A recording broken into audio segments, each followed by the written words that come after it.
Medial tibial stress syndrome is the fancy term for what we used to refer to as shin splints. It is really a stress reaction of the bone that has taken place, causing the pain along those shins.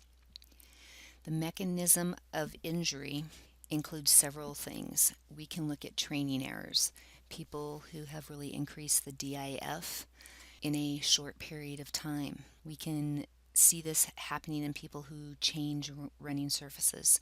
So people that maybe played soccer and then move into basketball in the winter.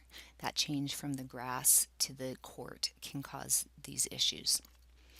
We will look at anatomical issues such as people with subtalar joint hyperpronation. So they have forefoot varus, which puts a lot of stress on the tibialis anterior.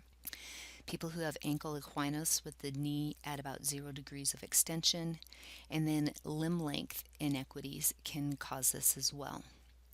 Finally, we take a look at the footwear. If their footwear is wearing out, it can also start causing a collapse of that footwear, which puts more stress onto the muscles of the lower leg. Signs and symptoms: we are going to see pain along the shaft of the tibia. We'll see it anteriorly as well as potentially posteriorly. Usually it's going to be the lower 1/3 of the tibia posteriorly. We will also see decreased plantar flexion, and when the participant is doing weight-bearing activity, they will complain of pain. Manual muscle tests that we will perform will be eccentric tests. We are going to eccentrically test the anterior tibialis as well as the tibialis posterior. There really are not any special tests that we're going to use. We depend on the signs and symptoms as well as those manual muscle tests in determining MTSS.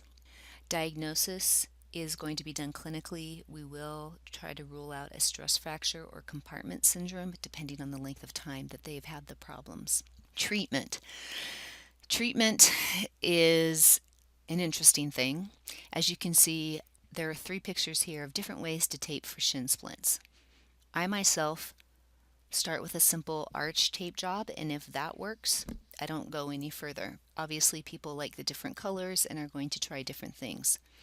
I also will not tape for people unless they are doing exercises. As you can see in the foam rolling, you can see the rubber band exercises. I find that a lot of times just creating that strength of those muscles help to decrease the pain that people are having from shin splints.